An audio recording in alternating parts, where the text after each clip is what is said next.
All right, so these work really great for a foam twin mattress that has been cut down.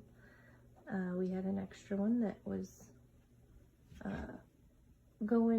getting old, and we wanted to replace it, and so we used half of it to make a dog bed for our dog, and he loves it.